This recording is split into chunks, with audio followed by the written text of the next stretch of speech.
Deus abençoe a todos, em nome de Jesus Cristo. Sejam muito bem-vindos aqui no canal para mais um vídeo que está muito especial. Você que ainda não assistiu os vídeos anteriores falando sobre a história ali da igreja de Corinto, os principais problemas e polêmicas que havia ali naquela igreja, volte ali e você será muito abençoado.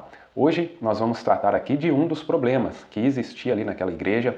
A maioria das mulheres que se convertia ali, que vinha para o cristianismo, congregar ali naquela igreja que estava sendo formada pelo apóstolo Paulo, elas exerciam um ministério ali, eram sacerdotisas. Vocês que assistiram viram quanto aquela cidade era pagã, tinha muita influência ali, vários deuses, assim como a cidade de Éfeso, que tinha o templo ali de Diana, aquela adoração, eles acreditavam que Deus era mulher, enfim, e adoravam Diana e tantos outros deuses, e havia muitas mulheres que eram sacerdotisas. Então, quando essas mulheres se convertiam, elas achavam que elas poderiam ser também sacerdotisas na igreja. Então, diferente de outras cartas, de outras igrejas, o qual Paulo, em outros lugares o qual Paulo esteve, que não enfrentou esses problemas, então por isso não escreveu sobre isso, ali Paulo teve que escrever corrigindo aquelas pessoas acerca disso.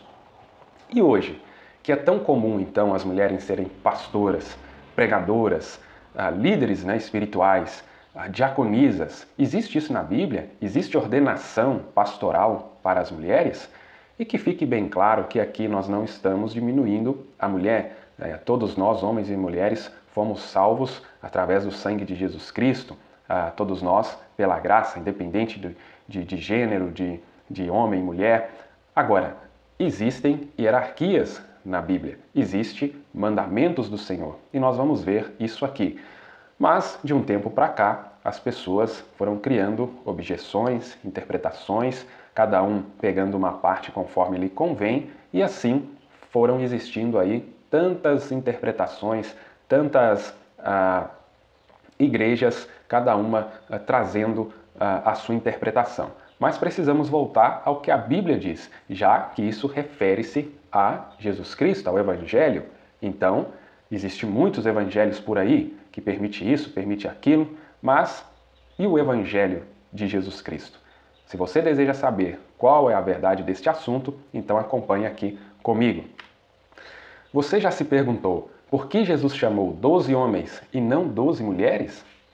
Por que os apóstolos escolheram 7 diáconos e não diaconisas? Então veja bem, Jesus, que foi o líder da igreja, que foi o mestre dos mestres, que deu exemplo em tudo para a sua igreja, ele chamou 12 homens. Então ele já estava deixando claro que a liderança espiritual era para homens. E quando a sua igreja foi agir conforme o que havia aprendido, eles chamam homens para exercer essas funções relacionadas ao ministério, relacionadas a lideranças espirituais na igreja. Isso aqui foi lá em Atos capítulo 6. Então, quando houve a necessidade de mais pessoas para ajudar, para servir a igreja, eles escolheram 7 diáconos, 7 homens. Então, havia restrição para posições eclesiásticas? É uma pergunta. Dado já essas duas informações, esses dois fatos que nós encontramos nas Escrituras, havia então restrição para posições eclesiásticas? Porque hoje não está havendo restrição, né? A mulher pode ser pastora, pode ser pregadora, diaconisa, pode ser tudo. Hoje, no mundo que nós vivemos hoje, não há restrição. Mas se nós voltamos para a Bíblia, né? No Velho Testamento, no Novo Testamento, você já procurou nos relatos históricos se existe alguma ordenação pastoral para mulheres até o século XVIII? Porque nós vamos ver aqui que a partir do século XVIII, do século XIX, com o movimento feminista, as mulheres buscando ali seus direitos e tal, que a partir disso começou então ordenação feminina para o pastorado. Mas antes disso, não havia. A Bíblia fala sobre o pastorado feminino, então algumas perguntas para você refletir. Talvez se você não ainda parou para pensar nisso, vai pensando ao longo desse estudo. Um pretexto aqui que muitas pessoas, né, igrejas aí em geral, utilizam para afirmar que a Bíblia apoia a ideia do pastorado feminino. Veja bem, esse texto nós encontramos lá em Gênesis 29, quando Jacó está indo para a terra, ali para a região onde ele vai encontrar Raquel, né, que foi esposa dele ali posteriormente. Quando ele chega ali naquela região, ele encontra vários pastores, né, de rebanhos ali, de ovelhas principalmente. Então, quando Jacó chega naquela região, encontra vários pastores ali de rebanhos. Aquele lugar ali tinha água, tanto que ele vai ajudar ali, puxar a água do poço. Então, levavam ali para, quem sabe, beber água, tanto os pastores como os rebanhos. E era comum naquela região terem também mulheres pastoras de ovelhas. Então, o que as igrejas fazem? Pegam esse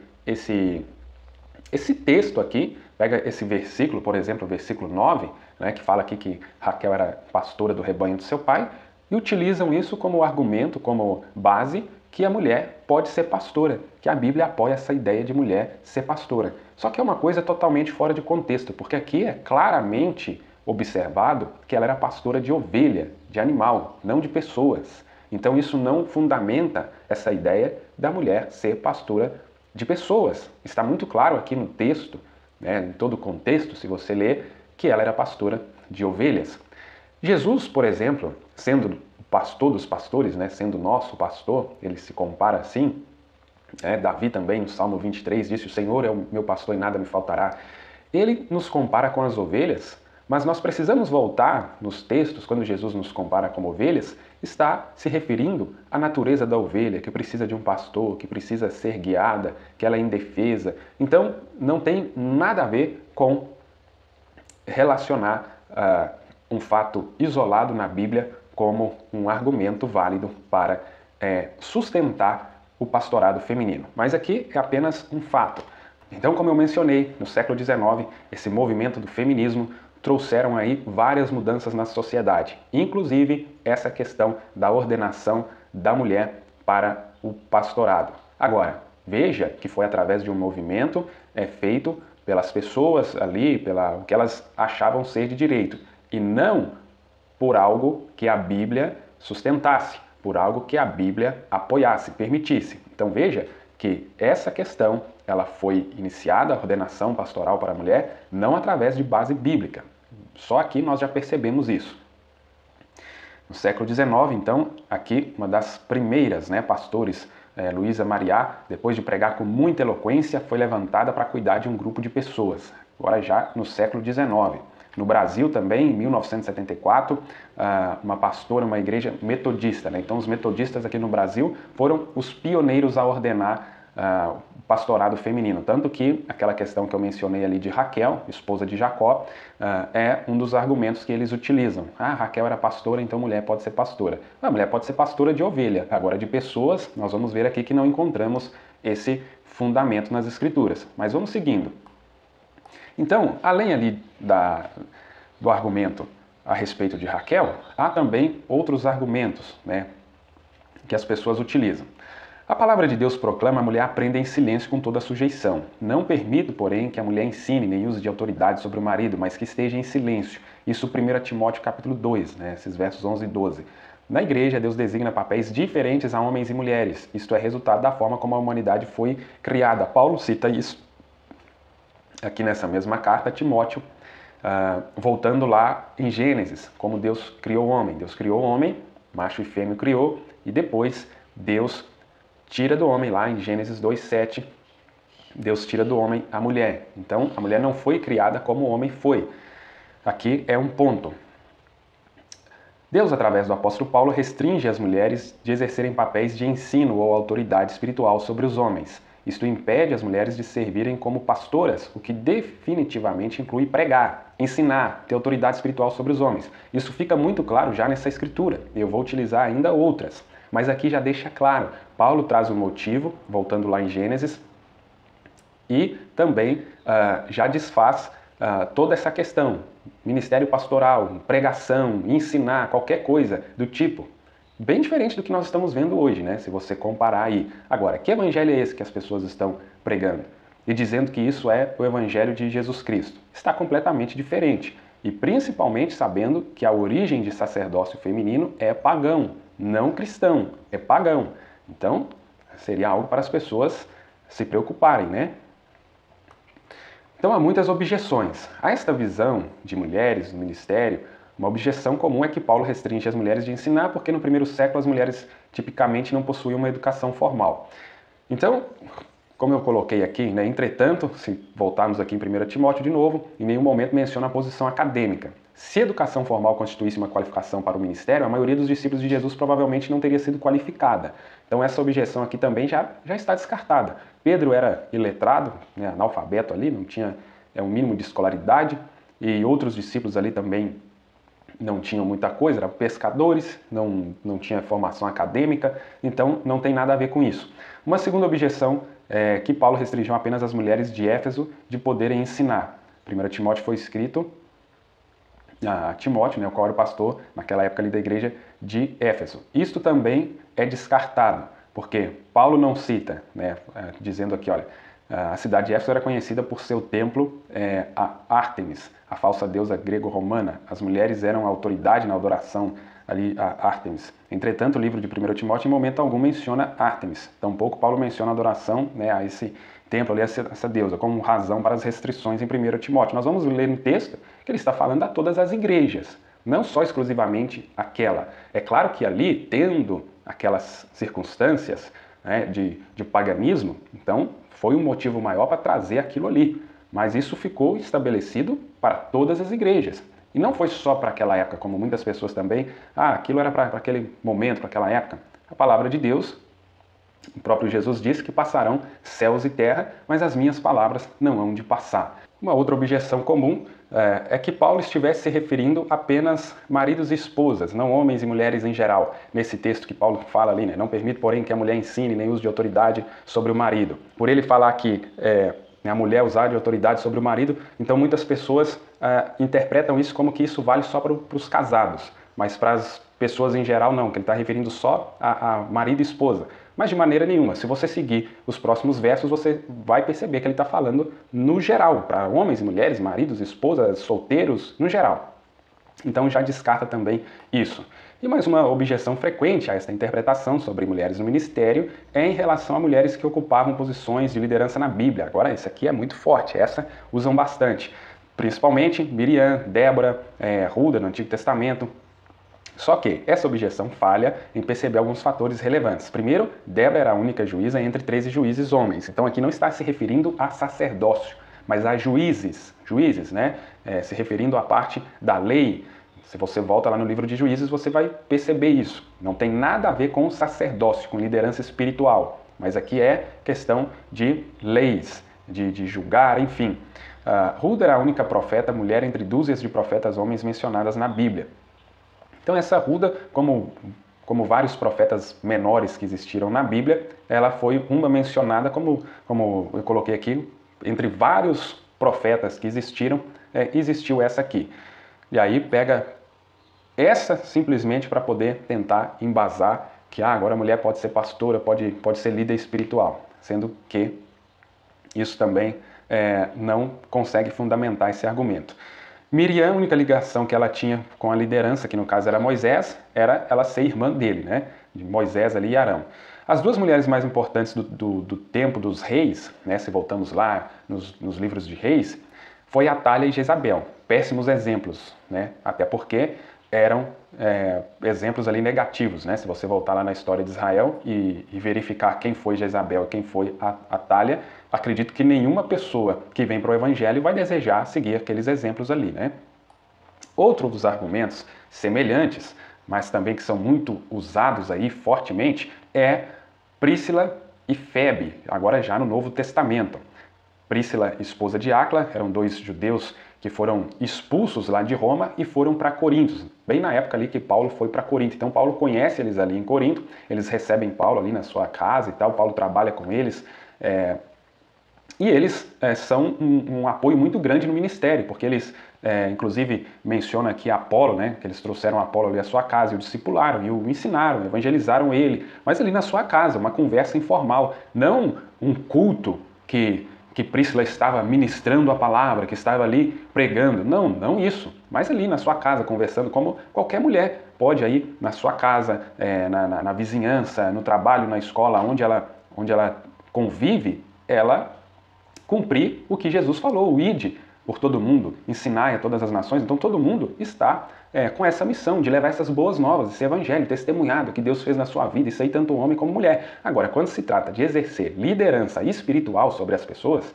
aí é diferente. Então, utilizam também desse argumento. Febe é mencionada em Atos, capítulo 18, que ela é mencionada, Romanos 16, aqui Atos 18 é Príscila e Áquila, mas em Romanos 16, aqui já no primeiro versículo, é mencionada Febe, essa irmã considerada diaconisa, né? Só que aí, essa tradução, se nós voltamos lá na palavra no grego, no caso do Novo Testamento ali, teria que voltar no grego, então nós percebemos o que estava sendo dito a respeito de Febe, porque as pessoas que usam esse argumento, Febe ali uma diaconisa, então pode ser diaconisa. Tá. Mas qual que era o significado dessa palavra? Porque é uma palavra que tem vários significados, vários adjetivos ali para ela. E outro fato interessante é que essa diaconisa, ela não estava inserida no texto que Paulo menciona as qualificações e os requisitos para um diácono. Então essa função que ela estava exercendo aqui não era a função que os diáconos, o qual Paulo cita, né, em Tito, em Timóteo 3, né, em Tito capítulo 1, ela não se adequa, ela não é inserida aquelas funções ali dos diáconos, daqueles diáconos que foram escolhidos lá em Atos capítulo 6. Então é diferente. Essa diaconisa aqui que Paulo fala lá em Romanos 16, 1, uma melhor tradução seria o quê? Uma serva da igreja em Cencreia. Só que eles usam esse termo diaconisa e colocam e equiparam isso ao diácono lá de 1 Timóteo 3, de Tito capítulo 1, né? Aqui, Timóteo capítulo 3. Quanto aos diáconos, da mesma forma, devem ser honrados de uma só palavra, não dados a muito vinho.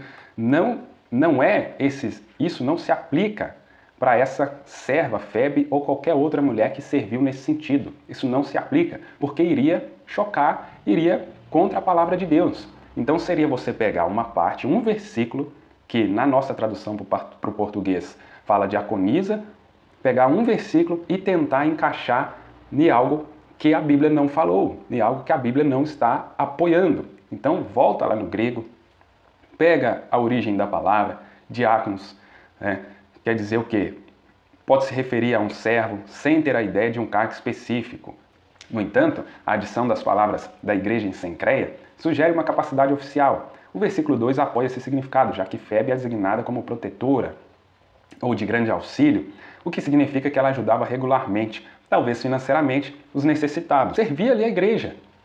Por quê? O que é um diácono também? O diácono serve a igreja, só que não se aplica para essa aqui em específico ou para qualquer outra mulher, nem naquela época, nem na nossa época hoje.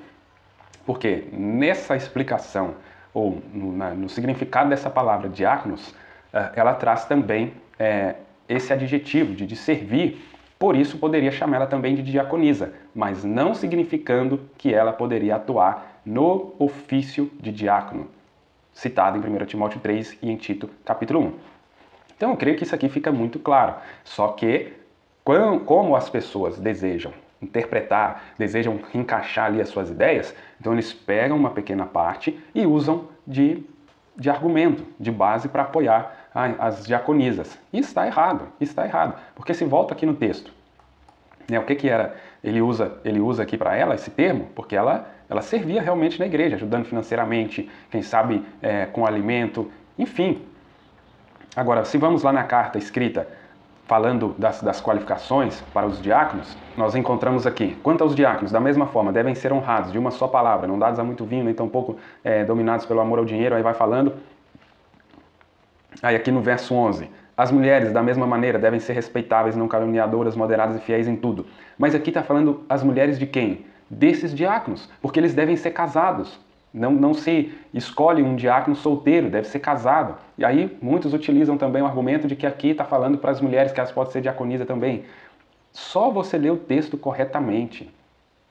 É só você ler o texto corretamente. Aí está falando, os diáconos devem ser maridos de uma só esposa e governar bem os filhos e a própria casa, tá vendo? Eles têm que ser casados. Então está falando das mulheres desses diáconos, que devem ter esse mesmo caráter.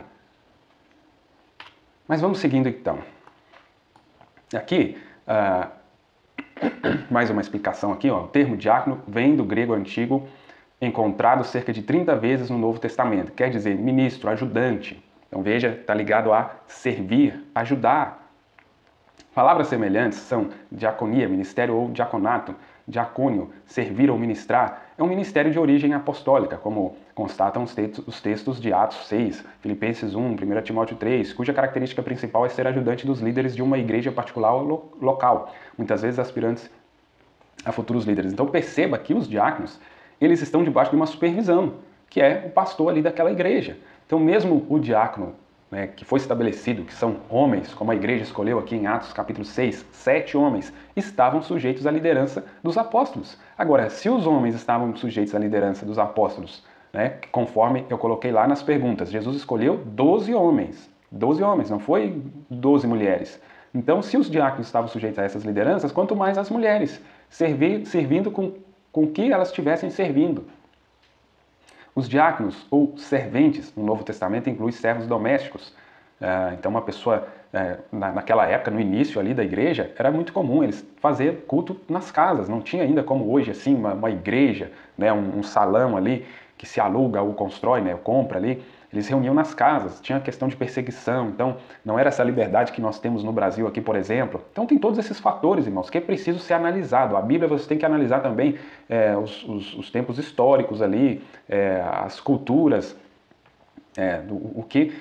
o momento que eles estavam vivendo. Por exemplo, ali no início do cristianismo e durante grande tempo ali, foi perseguição e tal. Então todas essas coisas precisa levar em consideração, não simplesmente pegar uma parte e querer definir aquilo como um todo. Dando mais explicação do porquê a mulher, segundo a Bíblia, claro, estou falando segundo a Bíblia, não segundo o meu pensamento, o teu, da igreja A ou B, mas segundo a Bíblia não foi ordenada para ser pastora, para ocupar liderança espiritual. 1 Coríntios 11, versos 2 e 3. Eu vos elogio porquanto em tudo vos lembrais de mim e vos tendes apegado fielmente às tradições que vos transmiti. Entretanto, desejo que entendais que Cristo é o cabeça de todo homem, o homem o cabeça da esposa e Deus o cabeça de Cristo. Então veja que existe essa hierarquia que Deus estabeleceu. O homem o cabeça da esposa, Cristo o cabeça do homem, Deus o cabeça de Cristo. Foi a hierarquia que ele estabeleceu. Agora é claro que hoje, nesse mundo moderno, né, empoderamento feminino e tal, a mulher quer ser até superior, né, nem ser só igual ao homem, mas superior. Então, isso mudou, mas falando aí acerca do que o mundo pensa, do que esse evangelho aí que tem sido pregado pensa. Mas em relação ao que Deus pensa, é essa hierarquia aqui. E não é se as pessoas pensarem, isso é machismo, é isso ou aquilo, aí não tem como eu mudar o pensamento das pessoas. O que eu posso fazer é te apresentar a verdade, é te apresentar o que diz as Escrituras. Agora fica nas tuas mãos o que você vai fazer com isso. Efésios 5, 23. Porque o marido é o cabeça da esposa, assim como Cristo é o cabeça da igreja, que é o seu corpo, do qual ele é o Salvador. Então, indiscutivelmente, a Bíblia deixa claro essa hierarquia. Então, quando uma mulher está exercendo esse papel de liderança espiritual numa igreja, ela está quebrando essa hierarquia. Ela está indo contra esses mandamentos, esta ordem que Deus estabeleceu. Deus é um Deus de ordem, Deus é um Deus que estabeleceu processos, que estabeleceu realmente hierarquias, uma ordem. E se você quebra isso, você está indo contra este plano que Deus estabeleceu. E como uma pessoa que afirma amar a Deus, está falando de Deus e está indo contra a ordem que esse próprio Deus que ela diz que crê estabeleceu? Está sendo no mínimo incoerente, não? Agora, trazendo aqui um texto que é muito importante também e que você acompanhe comigo aqui na tela, da mensagem Por que não somos uma denominação. Isso foi uma pregação lá na década de 50, né, lá em 1958, do nosso irmão William Marion Branham. E ele trouxe aqui também algumas afirmações baseadas nas Escrituras que nos ajudam também a compreender este assunto. Veja bem o que ele cita aqui, olha. Agora, madame pregadora, eu não quero ferir seus sentimentos e eu também não quero ferir os seus. Se alguma pregadora, alguma pastora estiver me ouvindo, tenha paciência, compreensão, humildade, antes de ficar aí com raiva. É a Bíblia que eu estou citando para você. Mas quero lhe dizer algo, você não tem um pouquinho de escritura, nem um pouquinho da Bíblia. Sim, eu sei para onde você vai. E eu tenho tido todo o seu...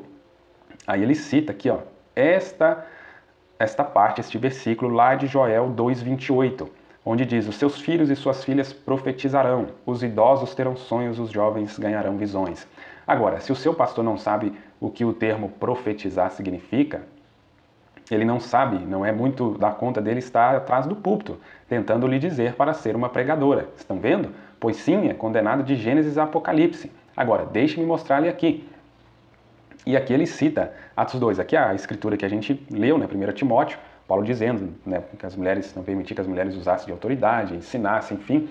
E Atos 2, trazendo ali aquele evento deles recebendo ali o batismo do Espírito Santo no Pentecostes, e ali eles falaram em línguas, profetizaram o cumprimento de Joel capítulo 2. O cumprimento disso aqui, nós encontramos lá em Atos capítulo 2, quando aqueles 120 ficaram no cenáculo, conforme Jesus os orientou, que eles seriam revestidos de poder, do batismo do Espírito Santo, e assim aconteceu quando cumpriu ali, quando completou o 50º, né, o Pentecostes. Então, eles falaram em línguas, profetizaram. Se você voltar lá no texto, né, você vai ver que pessoas ali estavam dizendo, estão bêbados a essa hora, e aí Pedro começa então com aquela pregação que gerou um resultado de quase 3.000 almas que foram salvas ali naquele início. Então veja, aí eles tentam aplicar isso aqui para a mulher ser pregadora, pastora. Então veja como é algo totalmente deslocado pegar essa parte, esse pedaço aqui da escritura e querer usar de base, de fundamento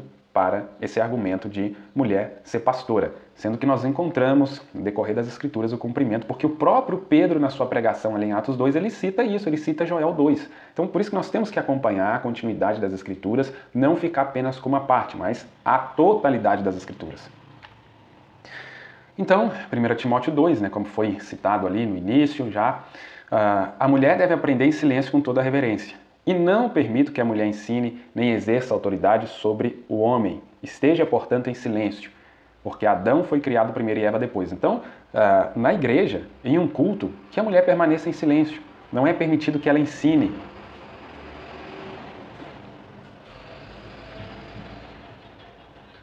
Não é permitido que ela exerça autoridade sobre o homem.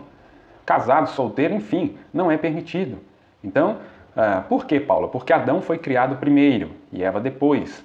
E mais, Adão não foi enganado, mas a mulher é que foi enganada e caiu em transgressão. Então, volte lá em Gênesis, capítulo 3, capítulo 2, né? Ali, como ele, voltando da criação, Gênesis 1, 26, 27, depois Gênesis 2, 7 e Gênesis 3, a queda. Volte lá nas escrituras, você vai ver esse processo que Paulo está falando e você vai entender isso. Então, contudo, a mulher será restaurada, dando à luz filhos, desde que permaneçam na fé, no amor e na santidade com bom senso. Tem mulheres que pegam só essa parte aqui, né? A mulher será salva dando à luz filhos. Não é só isso. Aí tem que continuar a escritura. Desde que permaneçam na fé, no amor e na santidade com bom senso.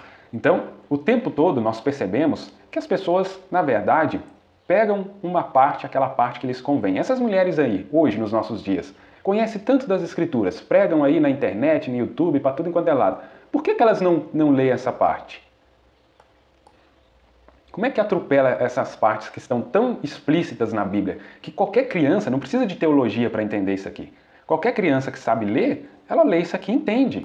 Olha só, não permito que a mulher ensine, nem exerça autoridade sobre o homem. Não permito. Então, um português muito claro. Aí chega em 1 Coríntios 14, a partir do verso 34, aí lembra do contexto daquela época, as práticas, o paganismo que se tinha nessa região de Corinto, as sacerdotisas lá, que utilizavam da prostituição, da imoralidade, para arrecadar dinheiro, para manter o templo. Veja a origem, veja as sacerdotisas, aí hoje as mulheres querem ser sacerdotes, querem ministrar. Aí nós voltamos na origem, a origem disso, pagã. As mulheres devem permanecer em silêncio nas igrejas quando não lhes é permitido falar, mantendo-se em atitude de respeito, como também a lei ordena. Então veja, aqui ele já cita a lei, e Paulo era um conhecedor da lei. Então isso se aplicava tanto lá no passado e continuou sendo aplicado no Novo Testamento. não mudou. Se desejarem saber mais sobre algum ensino, questionem a seus maridos em casa. Por quê? Para a mulher é vergonhoso conversar durante as reuniões da igreja. Então, quando cita lá a Príscila, aquilo não era uma reunião, não era um culto. Era uma conversa informal. Estavam ali em casa e conversando sobre os assuntos bíblicos, sobre a palavra de Deus. Agora, se fosse uma reunião, se fosse um culto, obviamente Príscila não estaria envolvida ali nos assuntos da palavra de Deus. Então nós temos que perceber essas coisas, entender essas coisas, fazer esse exercício com nossa mente, não simplesmente aceitar o que essas lideranças hoje estão empurrando na barriga das pessoas, a não ser que você está satisfeito em ser enganado. Porventura a palavra de Deus teve origem entre vocês? Olha aqui, olha essa pergunta que Paulo faz. É até um pouco rude, parece, né? Assim, um pouco grosseiro, mas chamando a atenção do povo aqui para despertar para isso. Porque se volta desde o primeiro momento lá, de Gênesis até o Apocalipse, Deus sempre usou um homem para trazer a palavra, para ministrar, para liderar espiritualmente. Sempre foi o homem. Mas vamos trazer aqui mais elementos. Agora, fixe aqui nessa pergunta, por que a palavra de Deus teve origem entre vós? Aí agora eu quero trazer mais um texto, ainda desta pregação, por que não somos uma denominação. Veja bem, agora ouçam, mulheres, vocês boas e virtuosas mulheres cristãs são a melhor coisa que Deus pôde dar a um homem. Ou ele teria dado, né, algo diferente. Sim, Senhor, estão vendo? Uma mulher nem mesmo esteve na criação original. Paulo cita isso ali em Timóteo, e se nós voltamos lá em Gênesis, é o que realmente aconteceu.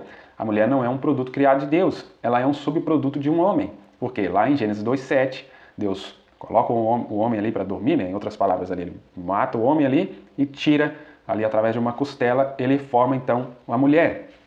Então a mulher foi tirada do homem, por isso que é chamada aqui de um subproduto. Deus fez o homem, ambos homem e mulher, e ele os separou, depois que o homem já tinha vivido sobre a terra e posto nomes nas feras e vivido aqui um longo tempo. Aquele espaço ali de Gênesis 1:27 até Gênesis 2:7 foi um espaço de tempo. A gente não sabe precisar quanto tempo, mas foi um espaço longo de tempo. Então ele extraiu uma costela do lado de Adão como um subproduto e fez uma mulher disso, porque primeiro foi formado Adão e depois Eva. Agora observe, Deus tomou o homem, o diabo tomou a mulher. Encare isso bem de frente. E hoje em dia isso aqui está muito explícito também, né? Está aí para todo mundo ver. Como a mulher tem sido o símbolo de pecado nos nossos dias. De sensualidade, de sexualidade, de imoralidade, tudo que vai fazer uma propaganda, seja qual for o produto, coloca uma mulher seminua, não precisa nem de ser de cerveja não, de carro, de qualquer coisa. É uma mulher seminua, os outdoors, hoje mais aí através da internet, as mídias sociais, enfim, tudo que se diz respeito a esse universo de internet. Qualquer coisa que você abre, tá lá uma mulher mal vestida. Enfim, e Deus tomou o homem, o diabo escolheu a mulher. Tanto que lá no Gênesis 3 isso aí ficou bem claro. Ele foi na mulher e enganou ela. Então veja bem, primeiro foi formado Adão, depois Eva. Adão não foi enganado. E como podem ter uma pastora, diaconisa, Adão não foi enganado, porém a mulher foi enganada. Então esse aqui é um dos pontos fortes que a Bíblia determina para a mulher não exercer autoridade. Tudo que está errado uma mulher o causou e ainda põe ela como cabeça da igreja, pastora, bispa. Então veja, irmãos, está totalmente fora do que as escrituras dizem. Aí ele cita aqui, olha, essa escritura que nós lemos, 1 Coríntios 14, 34. Busque a origem disso e veja se isso não toma, né? Se não volta lá em Gênesis 3. Quando Deus disse a Eva, porquanto ela tinha ouvido a serpente em vez de seu marido, este a governaria todos os dias da sua vida. Como pode a mulher vir governar um homem, ser pastora ou diaconisa, quando a Bíblia disse, seja ela obediente, exatamente como no começo, quando Deus não pode mudar. Então, ali em Gênesis 3, eu não coloquei o texto aqui, mas você pode aí na sua Bíblia voltar lá em Gênesis 3 e ver que ali Deus estabeleceu que o homem governaria sobre a mulher. Então, quem está mudando isso, a partir aí do século XIX, que as mulheres começaram a ser ordenadas? Foi Deus que mudou? Não.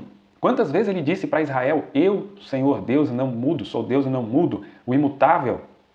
Aí chega no Novo Testamento, ele confirma isso, Hebreus 13:8, que Jesus Cristo é o mesmo ontem, hoje, eternamente, não muda. Então quem mudou isso aí? Foi as pessoas? Foi feminismo? Foi isso ou aquilo? As igrejas se modernizaram? Mas Deus estabeleceu desde o Gênesis que o homem iria governar sobre a mulher. Aí se você entende isso como machismo, aí o que eu posso fazer? É as escrituras. E a mulher tem o seu lugar, a mulher tem os seus papéis, tem a sua importância, assim como o homem tem a sua importância. Só que com essas visões aí de hoje, o diabo está tentando perverter as coisas.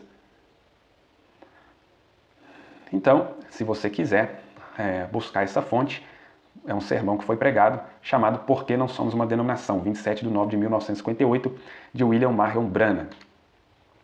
1 Coríntios 14, 37. Então, se alguém se considera profeta ou espiritual, então se na verdade essas pessoas fossem espirituais, reconheça que o que vos escrevo são mandamentos do Senhor. São mandamentos do Senhor. Então, se você rejeita, você está rejeitando mandamentos do Senhor. Agora, você ama o Senhor Jesus Cristo?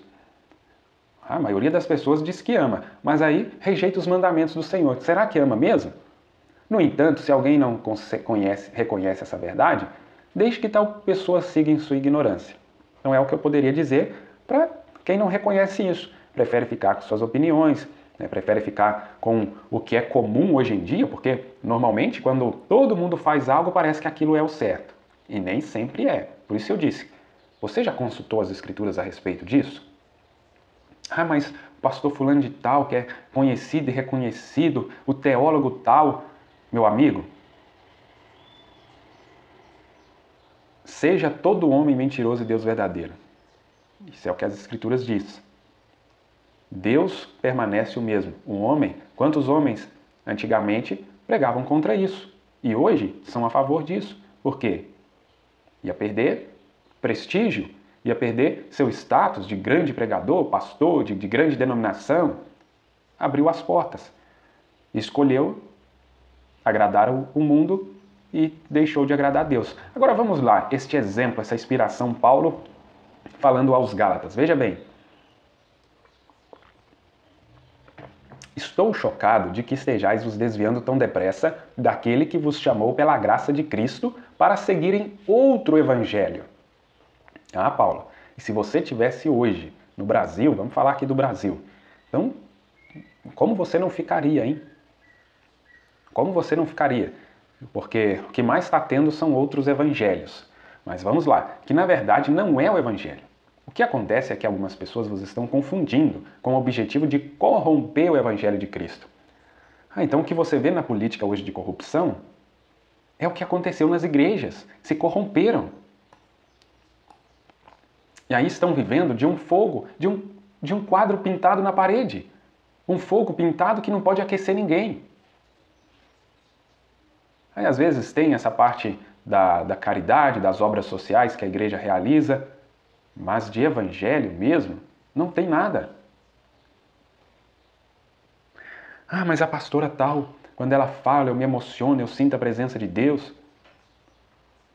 Ora, você esqueceu que dons e vocação são dados sem arrependimento? A pessoa pode ter dons, pode te fazer emocionar, chorar, ela pode falar ali de Deus e tudo, pode ganhar aí centenas de almas. Mas quem garante que essas almas estão sendo realmente salvas, que estão sendo agregadas na economia de Deus? Porque se a pessoa está fora da ordem de Deus, fazendo algo que Deus diz para ela não fazer,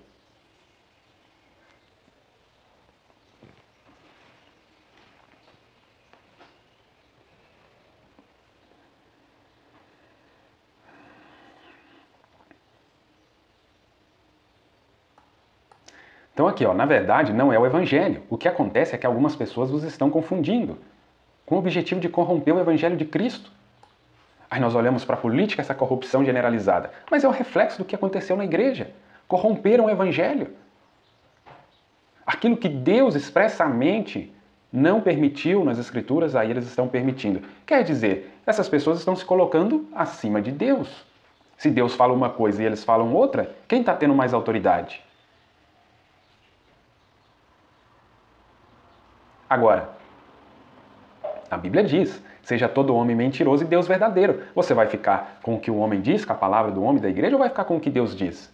Ah, mas aquela pastora, aquela bispa, aquela profeta, quando ela fala eu sinto a presença de Deus, eu me emociono, isso e aquilo, ganhou centenas de almas. É preciso lembrar que dons e vocações são dados sem arrependimento. E quem garante que essas almas estão realmente sendo agregadas no reino de Deus? Se essa pessoa está desobedecendo às leis de Deus, à ordem de Deus.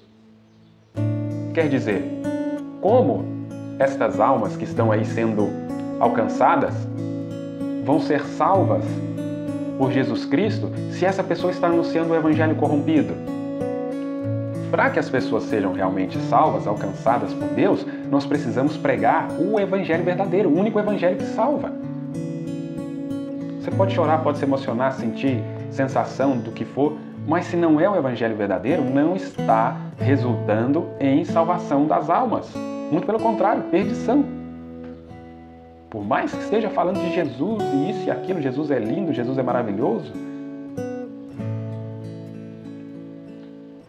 Hoje, na internet, o que praticamente virou o evangelho, o que antigamente você via os coaches fazer, agora tem os coaches do evangelho. Mas como Paulo diz, contudo, ainda que nós, ou mesmo o anjo dos céus vos anuncie um evangelho diferente do que vos já pregamos, do que já vos pregamos, seja considerado maldito. Paulo fala bem firme. Então, hoje, ainda que um anjo dos céus anuncie um evangelho diferente desse, que Paulo pregou aí, que escreveu aos Gálatas, aos Coríntios, aos Efésios, seja considerado maldito. Conforme já vos revelei antes, declaro uma vez mais, qualquer pessoa que vos pregar um evangelho diferente daquele que já recebestes, seja amaldiçoado. Então, por isso eu estou te dizendo, alguém, seja homem ou mulher, pregando um evangelho diferente desse, a Bíblia traz maldição para essa pessoa, que é um evangelho corrompido. Como que essa pessoa que já está amaldiçoada por estar trazendo o evangelho diferente do que foi pregado nas Escrituras vai levar bênção para alguém? Como que uma pessoa amaldiçoada vai abençoar alguém? Preste atenção nisso. Por mais bonito que seja a pregação, por mais bonito que seja aquele show gospel, igrejas bonitas para atrair o público, mas amaldiçoado. Porventura, procuro eu agora o louvor dos homens ou a aprovação de Deus? Eu poderia dizer para vocês, procuro eu agora o louvor dos homens ou a aprovação de Deus? Ou estou tentando ser apenas agradável às pessoas? Se ainda estivesse buscando agradar a homens, não seria servo de Cristo. Caros irmãos, quero que saibais que o evangelho por mim ensinado não é de origem humana, porquanto não o recebi de pessoa alguma nem me foi doutrinado. Ao contrário, eu o recebi diretamente de Jesus Cristo por revelação. Então esse evangelho que ele nos trouxe, que ele nos anunciou, é o evangelho de Jesus Cristo, sem nenhuma alteração, sem nenhuma mistura com pensamento humano, interpretação, não. Puramente a palavra de Deus. E aqui, para você refletir também nesta mensagem que Paulo traz a Timóteo. Persevera, preserva com fé e amor em Cristo Jesus. O exemplo da sã teologia que observaste em mim. Essa é a teologia que nós devemos confiar, que nós devemos aprender e aceitar. Guarda o bom tesouro com a ajuda do Espírito Santo que habita em nós. Bom, que estas palavras possam realmente alcançar os seus corações e ser de grande bênção. Claro que diante deste cenário existente hoje, isso é realmente totalmente diferente do que nós vemos no mundo hoje, no mundo chamado cristão, evangélico, enfim, o que seja.